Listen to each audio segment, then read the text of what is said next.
My name is Peter O'Donnell. I'm a solutions architect with AWS. I've been with our company for about 4.5 years. And I've had the privilege and frankly personal thrill of working with some of our largest, most challenging customers.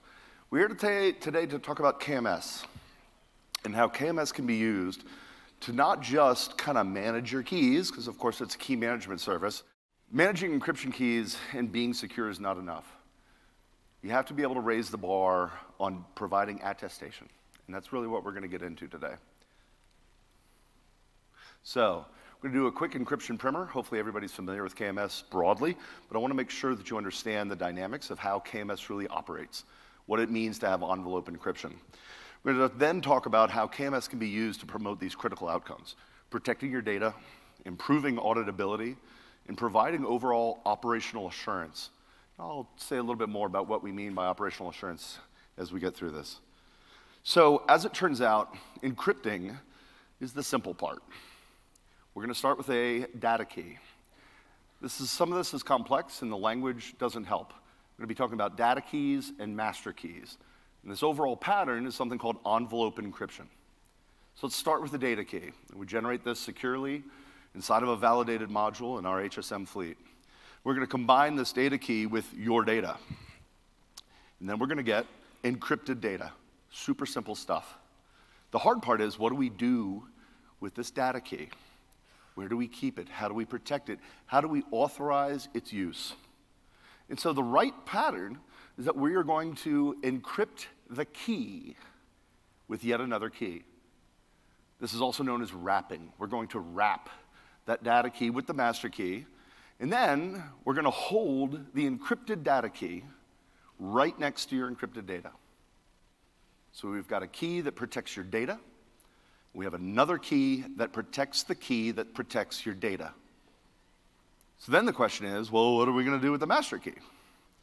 And again, the right answer is that we're going to wrap the master key. And this is a little bit of a turtles all the way down problem, right? Because you're going to ask me, what are we going to do with the key that we're using to protect the master key? Well, we're going to encrypt that one too, with yet another key. And the good news is that we are going to do the really hard, ugly part of this for you. It's what we do here at Amazon. We call it undifferentiated heavy lifting. So this idea of keys protecting keys is a concept in cryptography known as a key hierarchy. So let's talk about the key hierarchy, where KMS fits in, and where you can really get some powerful enforcement, some powerful policy control about how these keys are used. So again, we've got a data key that protects your data. We've got a master key that protects the data key. And this is your part. We are going to hold your master key material for you. Your master key material is only in the clear inside of the memory, inside of the validated module, inside of our HSM fleet. And AWS operators do not have access to that key material. So it's not almost a question. Sometimes they say, well, how do you protect that master key material from an AWS operator getting access to it?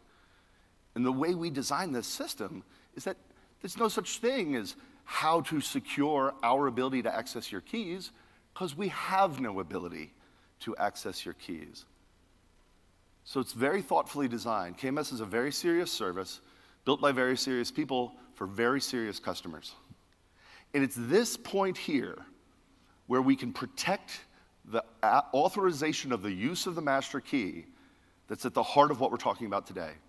This is the policy enforcement point. The master key takes a policy document, and if you're familiar with our platform, this idea of a resource policy uses the same JSON IAM language that you would find elsewhere in the platform. But when we authorize the use of a master key, it's extremely powerful, because it authorizes access to the data keys.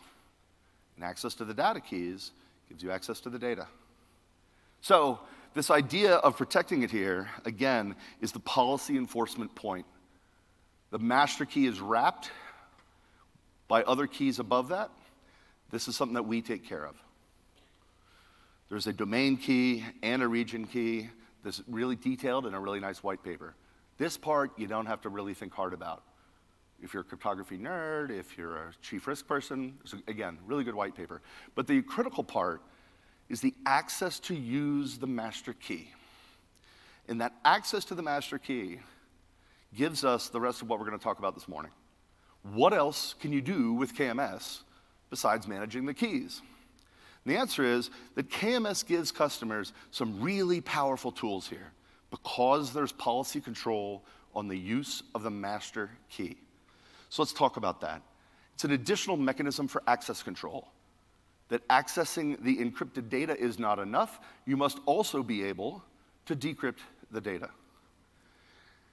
It integrates with all the rest of our services. So if you're familiar with CloudTrail, and I hope you are, the audit records, that CloudTrail contains a journal of not only what's happening in terms of accessing the data, attach volume, launch instance, get object, but CloudTrail also includes records of using the master key. And you can tick and tie those. We're going to talk about that in a minute. And then finally, this idea of operational assurance. What does this really mean? This means that, again, it's not enough to be secure.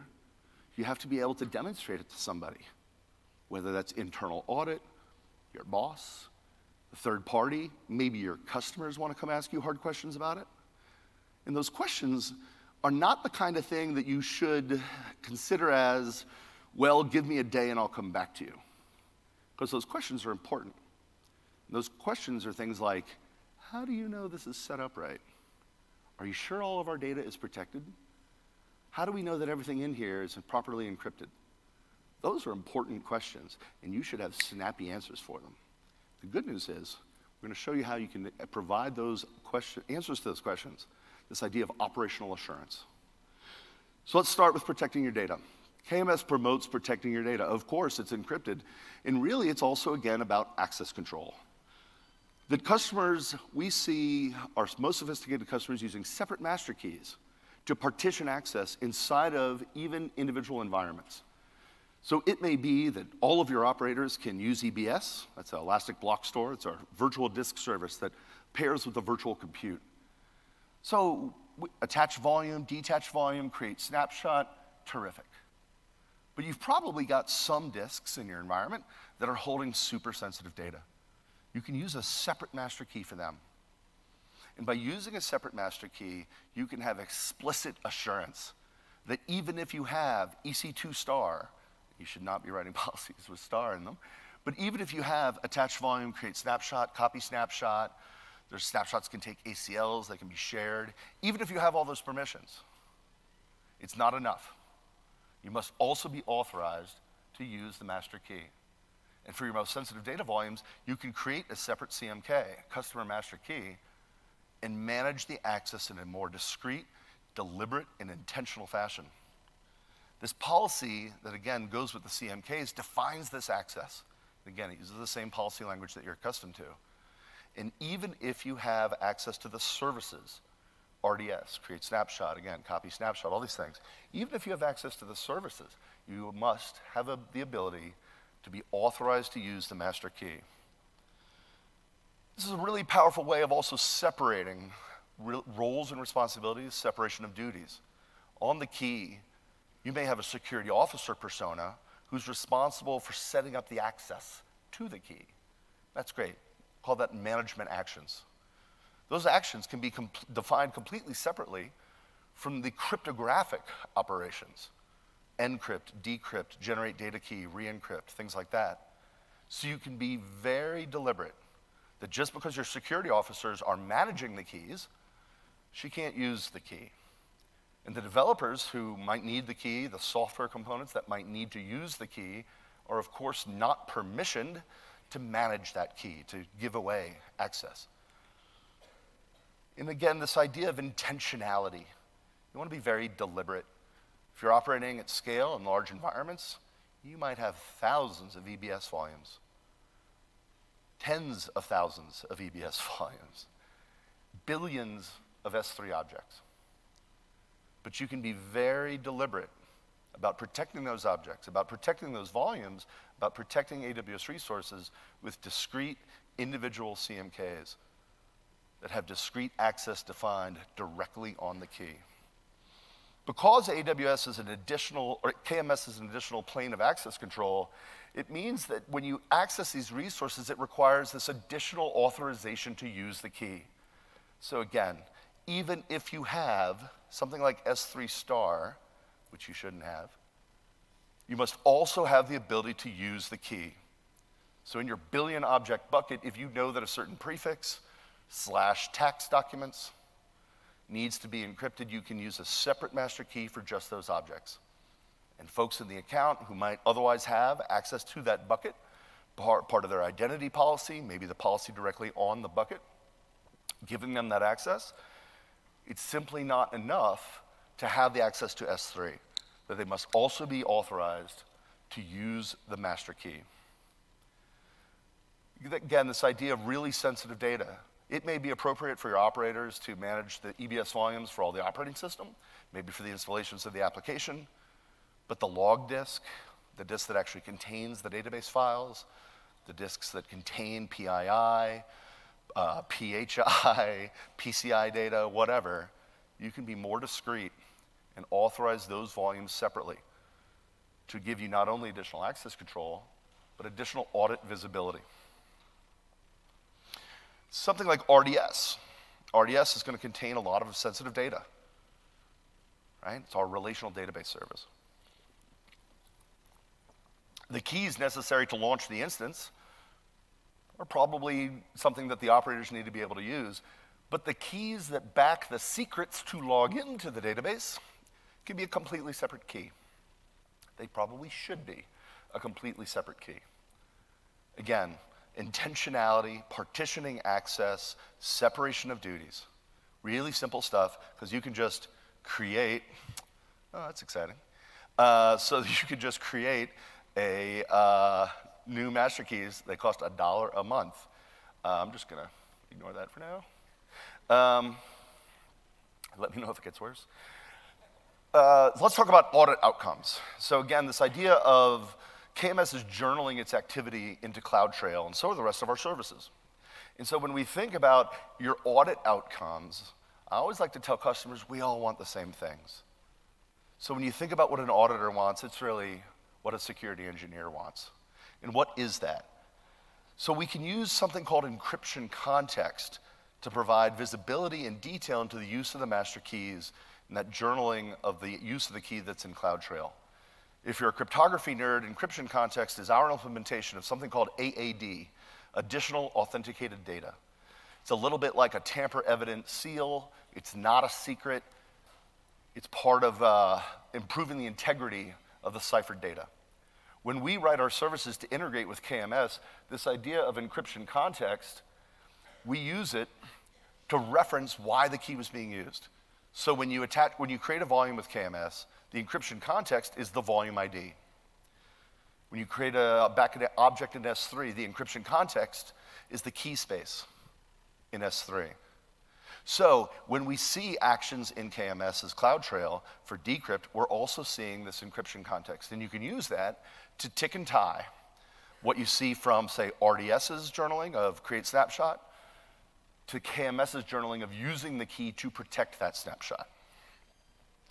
This is a detective control, but it's also, again, a really great audit record. It proves what was happening, and it ensures something called non-repudiation, which means that you can't deny that it happened. You can't say, well, I never attached that volume. Like, yeah, you did. It says right here that you did. It's really important to have that kind of auditability to provide attestation to, again, internal stakeholders, external stakeholders, the risk committee on the board. Really, really important stuff. You can use AWS Config now with KMS. Config is our visibility and config management service on the platform. And if you've ever pasted a screenshot into a Word document on December 31st, you know how flimsy providing attestation of correctness can be. Well, config tracks the changes to your resources over time. And config now supports KMS, and so when we talk about the KMS key policy as being the policy enforcement point that is so critical, it's again not enough to say that you dialed it in properly. You have to be able to provide attestation that it stayed proper over time. And so when you set up access and key policy, config journals whether or not that key policy ever changes. Again, because it's not enough to say, no, I haven't changed it since we deployed. Config can help prove that. So let's talk about, as an example, S3. So I've talked about CloudTrail, and CloudTrail is really about capturing management events, what at Amazon we would call control plane events. And so S3 out of the box in CloudTrail is going to have create bucket, put bucket policy, put bucket default encryption, management events. But the gets and the puts for S3 are not there, but you can enable that. It's called the data trail. Now, you need to be a little bit mindful. If it's a super public bucket that is backing a really popular website, this is a big body of log data. And there is a cost. There's a fee associated with this. And like a lot of things that we sell, it's relatively low cost, but at hyperscale, you should be thinking about the cost for CloudTrail there. But ultimately, it's a minimal operational overhead to get critical visibility. Who accessed this data? So you get records of the gets and the puts, who placed data into the bucket, who got data out of the bucket. As you can imagine, that's an important record to have, particularly with sensitive data, particularly with regulated data. It includes the ARN of the user getting it, so you can not only see the gets and the puts, of course, you can see who is doing the work there. And again, it can be ticked and tied against the KMS events in CloudTrail. Because every get out of S3 for a KMS protected object, you'll not only see the get record in S3's data trail, you'll see the decrypt event in KMS's CloudTrail. When you place an object into S3, you'll see the event in S3's data trail. You'll see the event of generate data key for KMS in the KMS CloudTrail. And this idea of being able to have these parallel records that can be ticked and tied together answers some really critical questions. Questions that are the kind of thing, again, as I mentioned earlier, that you don't want to be able to be like, well, gosh, Dave, I'll look into that. You should know these things at all times. Who accessed this data? Did accessing this data always require encryption? Was everything stored here always properly encrypted? Yes, this is the bucket in which we keep our patient records. Show me that every time the data was placed there, it was properly encrypted. Show me that everyone who ever accessed this had proper authorization to do so. KMS and CloudTrail and the S3 data trail can answer those questions. And when it comes to answering hard questions, this goes back to the idea of operational assurance. Being able to know that you can, in fact, sleep well at night. That when your CIO calls you and says, well, what happens if somebody misconfigures a bucket? What happens if it's open to the world? You can say, you know what? I have a good answer for you. That even if you misconfigure this bucket, you can't do that with KMS. So even if we set a public object ACL on a really sensitive file, you can't do that if it's backed with KMS, because getting that object is not possible without authorization on the master key. What if somebody shares an EBS snapshot? If you're unfamiliar with this phenomena, you should go home tonight and look at the status of your shared snapshots. Again, somebody could share a snapshot, call the API, great, doesn't matter. That person does not have the ability to update the key policy document.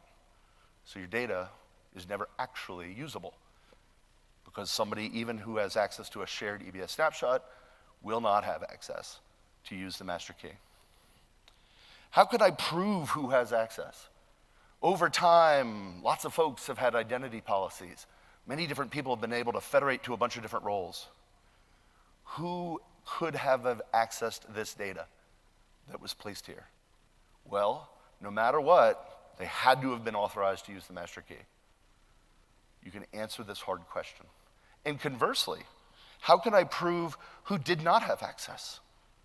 Show me that nobody could have seen our tax documents except for the controller's office. KMS can answer that question. This idea of operational assurance. You can broaden that. We're moving towards default encryption on the platform. So when we think about default encryption for S3, It's not a way, by the way, to prevent your developers or relieve your developers from reasoning about encryption. What default bucket encryption can do is let you get encryption outcomes from software that doesn't otherwise support it. That's really the thing to think about when you think about default bucket encryption. But what it does mean that you can configure the bucket such that even if somebody places the object without encrypting it, that it'll automatically be encrypted anyway. And you can configure the entire bucket to always encrypt everything under a CMK. Same with EBS. So you can configure EBS to always encrypt the volumes when they are created. Really powerful catch-all. And you'll see this coming to the rest of the platform over time. Dynamo is always encrypted. There's no such thing as unencrypted Dynamo anymore. Last year, we spent several months percolating.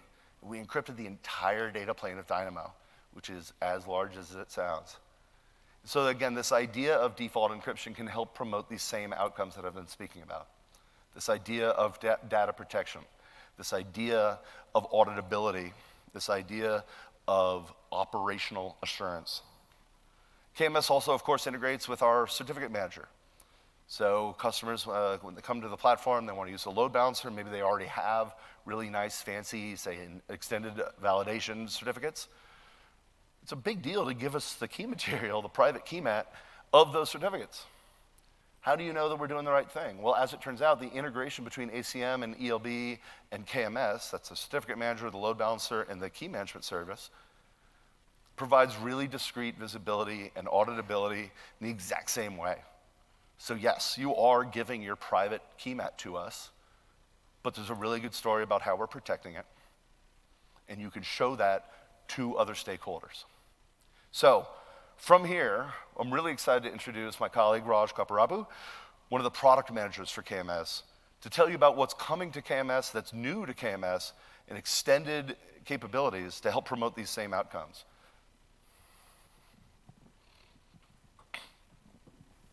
My friend. Hello, everyone. Good morning. Thank you, Peter. My name is Raj Kaparapu. I'm a product manager on the Key Management Service team, here to talk to you about what is new in KMS.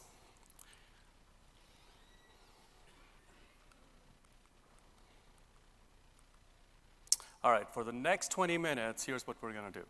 One, I'm going to tell you what is the new feature that we introduced in the service. Two, we'll see what the differences are between what we already talked about. So the customer master keys that Peter talked about are all symmetric keys. We'll see what this new feature is and what the different data types will be going forward. And then we will talk about some common use cases that I've heard customers ask me to introduce as far as asymmetric keys are concerned. So asymmetric keys are the new feature, if you didn't already figure it out. That's what I'm going to be talking about for the next 20 minutes. And also, as you all know, with shared responsibility within AWS, I'm going to talk to you about what you can expect from the AWS KMS team as far as this particular feature is concerned. And then finally wrap it up with asking you for your share of responsibility to keep the keys secure and also be able to use them effectively, right? So these are some of the things that we'll be talking about in the next 20 minutes. So the first thing, I mean, as somebody in the audience, if I were to be sitting there, I'd be thinking, okay, for the last 5 years, you guys have been operating with symmetric keys, and you've been telling us that you're encrypting the data, securing it. So what is with this new set of keys, right? So the way that I look at it is symmetric keys, as you think of them, were a secret that you use to encrypt a piece of data, and now it turns into ciphertext. And unless you have the same secret key to be able to decrypt that data, you will not be able to get to the plaintext, right? So now asymmetric keys are not keys anymore, they're key pairs. How many of you in the audience know what asymmetric keys are? So, all right, okay, good amount of people. All right, for those who might not know, I will still be very basic about what those are, so please bear with me, people who already know about these. So to illustrate what asymmetric is, here's what I thought of doing, right? So I have this t-shirt here. If you look at the back of it, it's plain. If you imagine a white line in between, or if you tear the shirt up, I didn't want to, but if you think of it, and if you put them back together, they are symmetric. So the left half and the right half are exactly the same. That's what I mean by symmetric, when two equal pieces come together to make one whole, right? On the other side, I have this logo on the left and nothing on the right. So if you do the same thing on the front side, now you have two unequal pieces coming together, and that's what I mean by asymmetric. So it's a pretty simple example, but I wanted to at least illustrate to you what that means. So what that gives you is this public key pair and private key pair, right? So with symmetric, I told you there's just a secret key. You use the same key to encrypt and decrypt. Now asymmetric gives you this option of saying, all right, I'm going to give you a public key and a private key, and both of them will be used for opposite actions, the encryption action and the decryption action, right? So we'll see what that will actually give you in this particular, when you have asymmetric keys to work with, right? So there are two main things that you can do with them. One is digital signing, right? So what you will be able to do is take a public key and a private key for this. And for digital signing, what you do is you take a piece of data and you take a hash of it. So you put that data through a hashing algorithm and you get a message digest. You encrypt that message digest, and the message digest can only be decrypted with the public key associated with that key that you use to encrypt it, right? So what that gives you is you can produce a signature on top of any data, and you give that signature and the data to somebody, and they will be able to look at that signature and know that it has been signed by a private key that is owned by whoever gave you that signature. So that's what an asymmetric key used for digital signing can be used for. The second thing is public key cryptography, right? Where you take the public key, you give it to anybody you would like that to be shared with. They take the public key, encrypt information, they pass it on to you, and now you have the private key of that particular key, the corresponding private key, and you take that and you decrypt that information, and only you can decrypt it because you have access to the private key, right? So that's what we're going to be talking about. So let's look at what the signing workflow looks like. So the digital signature workflow looks like this. The first thing you would do is you create a key, a master key. As Peter pointed out, we will say you will create a signing master key.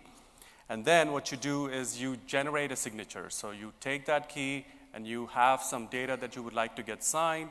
You pass it on to KMS. You say, this is the key that I would like to produce a signature with. And then you take that signature and you take that data and you send it to somebody, whoever the recipient is. The recipient will be able to take the public portion of the key and be able to verify that that signature was indeed produced by the private key that you own, right? So that is what the workflow for a digital signature look like. And here's the screenshot of KMS today after we launched this feature last week. So initially, there was only one option for you to be able to create a symmetric CMK. But now you have this option to say, I would like to use KMS to also create what is an asymmetric master key. And then you choose whether it is an encryption key or a signing key. And then you have multiple key specs for signing, right? So RSA and ECC are the two signing key specs that we provide. And there are multiple key lengths that we also give you based on your requirements, right? So what do you do first? You come create a key, and now you have a sign API that we also launched last week. And what you will be able to do is you have this data that you want to sign. So either you send us a message digest. So as I told you, you pass that data through a hashing algorithm. If you have a large amount of data that you would like to get signed, you don't want to pass all of that data over to KMS, so you take a hash of it and you send that digest over to KMS to get it signed. Or you can also send us the data itself if it is less than 4 kilobytes for us to generate the message digest and give you the signature back to you, right? And then you also use the get public key API that we launched also. So you pass in the key ID, you get the public key back. Now you take that public key and you share it with your recipients for them to be able to verify the signature, right? So that's what you would do, use this particular API for. And then finally, you will also, for completeness, what we did was we launched the verify API. So what that does is now if you have customers, your customers, that are also AWS customers, you can choose to write key policies to be able to say, for this particular key, I would like these entities to be able to call verify API as well, so that they don't have to deal with verification outside of KMS, although that is a primary case for you to be able to use asymmetric keys in the first place. But if you have two entities that are part of the AWS ecosystem, you should be able to use the verify API to do that also. Now, we've looked at what the signing workflow is. Let's see what the encryption workflow looks like, right? Very similarly, you start out by creating an encryption key. You say, I want KMS to create a master key that is encryption, that is used for encryption. Then you download the public portion of the key, again, using the get public key API. And you provide that public key over to recipients, whoever you want data to be encrypted with and shared with you. They take that, they encrypt the information, and then they send it back to you, and you have the private portion of the key within KMS. You take that ciphertext, send it to KMS to get it decrypted, right? And what does the flow look like? Again, the screenshot here tells you now, if you choose an encryption key, you have this key spec that is RSA-based only for encryption, right? And then the get public key API, again, you will be able to call get public key to be able to download the public portion of the key, share it with whoever you would like to give that key to encrypt data. And you would use the decrypt API now. And the big difference, so you all are already familiar with the decrypt API because KMS has been, you've been using KMS to decrypt information also that is encrypted with symmetric keys so far. But now the big difference is because data is encrypted outside of KMS, you have to also pass in the key ID for KMS to know what key to be used to actually decrypt that information. So today, when you pass in information over to KMS, you just pass the ciphertext, and that's all you do. But with asymmetric keys, you also have to pass in the key ID going forward. Just for asymmetric keys, and nothing changes with symmetric. And again, for completeness purposes, if you have AWS customers also that you are sharing this public key with, they can call the encrypt API also that is already available. And what that does is it gives you an audit trail, right? So if you have somebody calling your encrypt API, you will also know that there is an audit record for somebody doing that particular operation within KMS. All right? So now we've looked at what the signing workflow and the encryption workflow is. Let's see what the other feature that we also launched was. So we talked about what key hierarchy is in envelope encryption, which means that now you have data keys that you can encrypt data with, right? So similarly, what we've done is we've introduced this generate data key pair star, and star is not an asterisk to tell you that there is something specific that you have to keep in mind. It is just that there are two APIs that we launched, the generate data key pair and the generate data key pair without plain text API. So you might be familiar with generate data key and generate data key without plain text. It's very similar. Now what KMS provides you is the capability for you to also generate these asymmetric data key pairs that can actually be given outside of the system for you to be able to use the private key also outside KMS if you want. So that's the big distinction, right? So I've talked about how you can create master keys where the private portion of the master key does not leave KMS in plain text ever.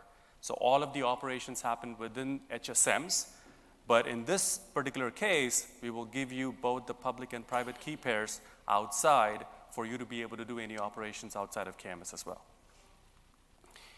And now let's look at what the differences are, right? So now we've talked about what symmetric keys are, what asymmetric keys are, how you can create them in KMS. Let's look at what the fundamental differences are between both of them, right? So the first thing is that now, again, as I said, there is the symmetric key, there's only a secret. So it's one thing that you can do for encryption and decryption.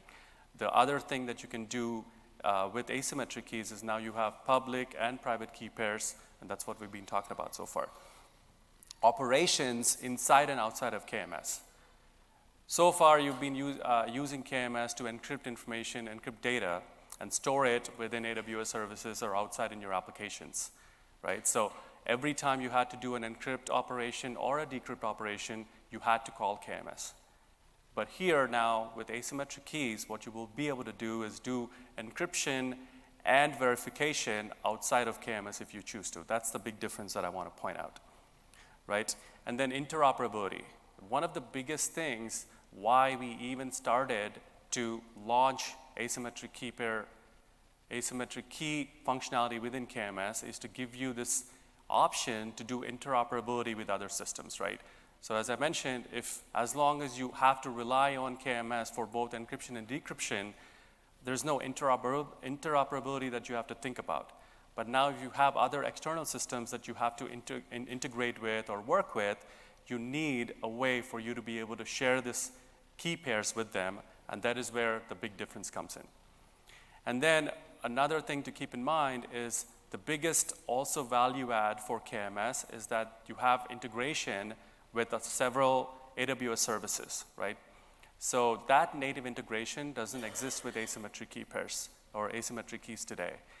But again, the biggest thing with symmetric keys was for protecting data that is stored, and you will be able to do that all the time, even with symmetric keys today. So the big value add was that data that is stored in AWS services, you will be able to rely on KMS to be able to store that and protect that information.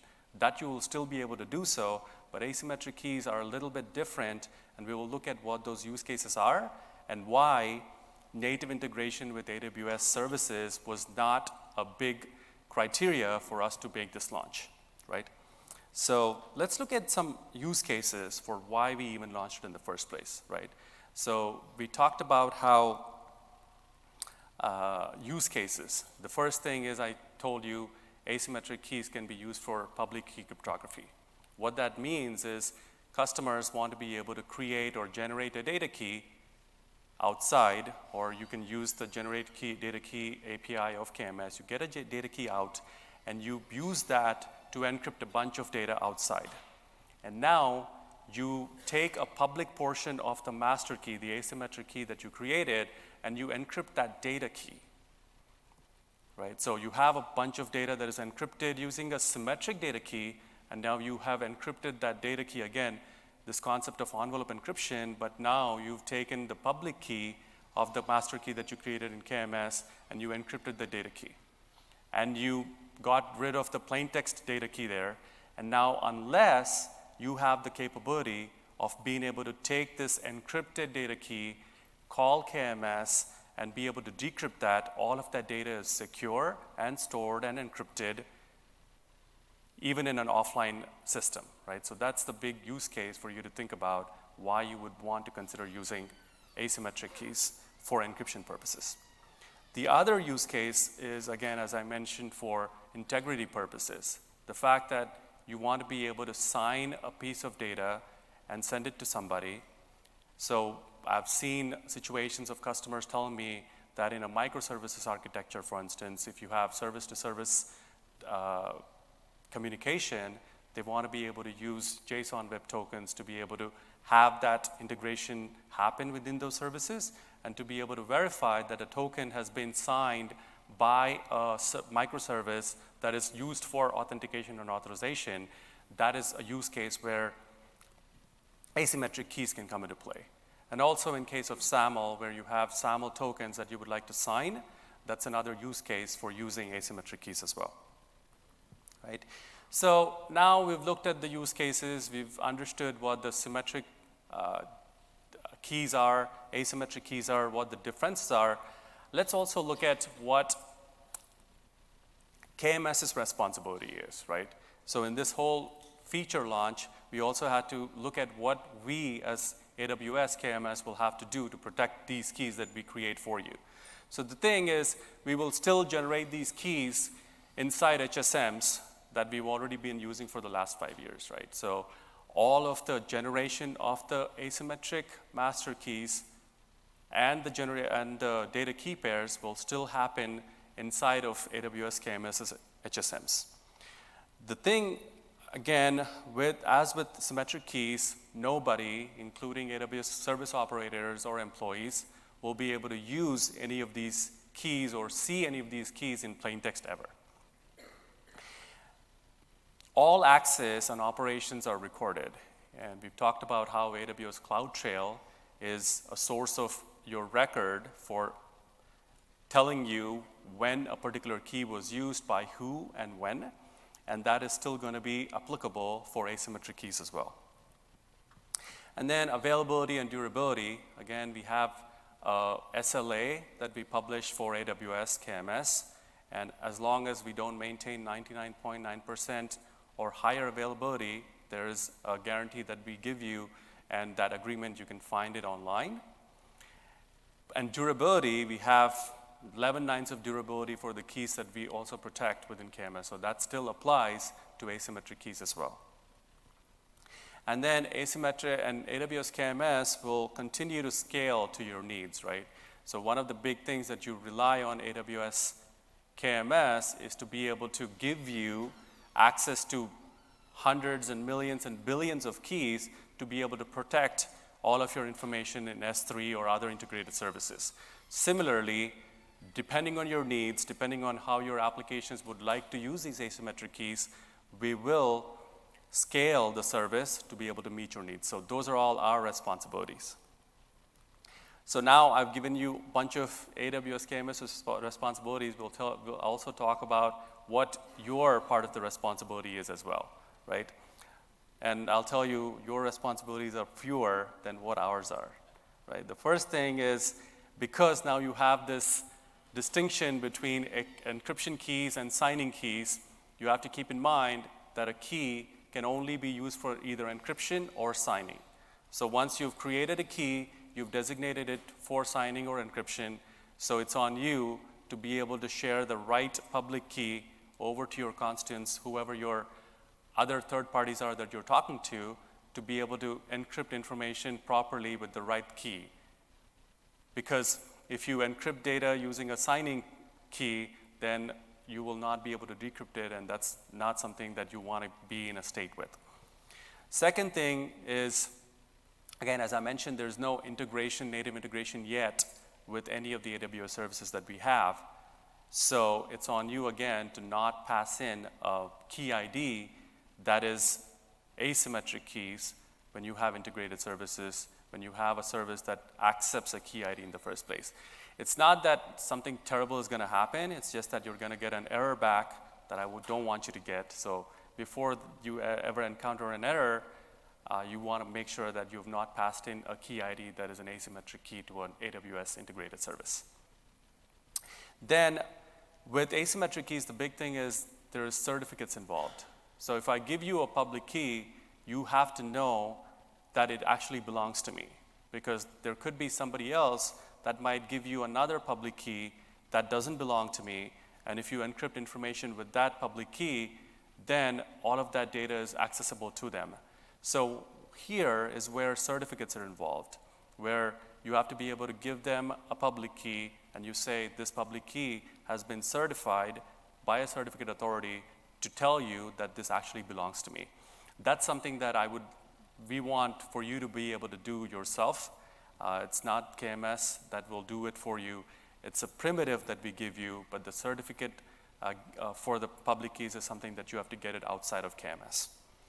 And then setting the right policies, right? As with other customer master keys that we have, it's a big deal for somebody who has access and authorization to be able to use a master key.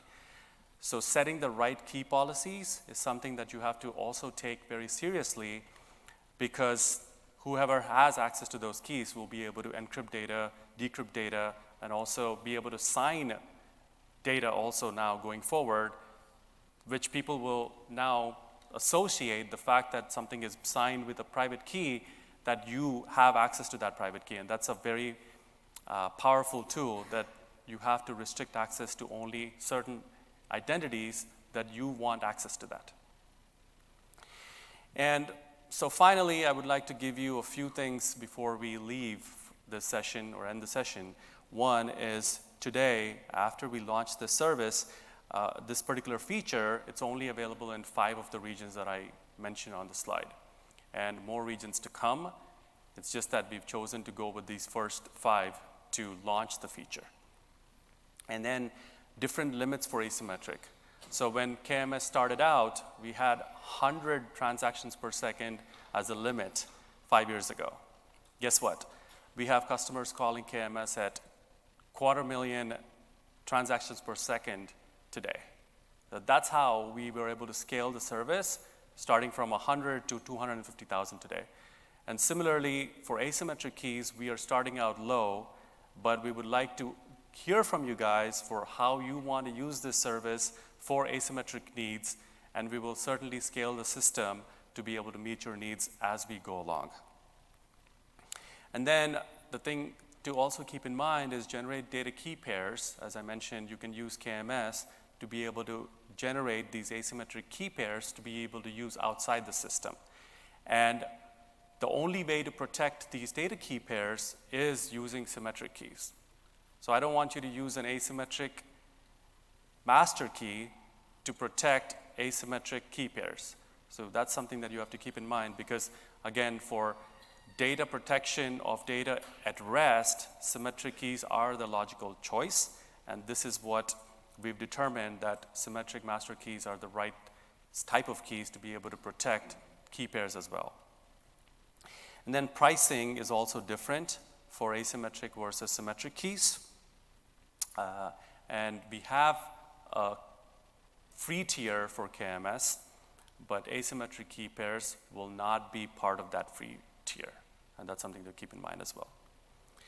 And finally, I would also just want to highlight the fact that at AWS, security is our top priority, and that's something that we always take seriously. And as far as resources are concerned, I've written a blog post recently after the launch. I would highly encourage you to look at it to understand what the nuances of these APIs that I talked about, and to be able to understand how these use cases can be used in your particular environments. And pricing, again, you can see how the asymmetric customer master keys are priced, and as well as the data key pairs. When you generate them, you should be able to generate RSA key pairs and ECC key pairs of different key lengths. And depending on how many you would like to create and what sort of specification you would like to create, there's a different price, and those pricing details are also on this page. And then as far as documentation is concerned, here's the link that will give you information about, that goes into much more detail about the differences between symmetric and asymmetric, and how you can be able to use them within AWS KMS, right? And I also want to point out some of the related breakout sessions that might be interesting to you as far as data protection is concerned. So I'll pause for a second for you to take a screenshot of it if you would like.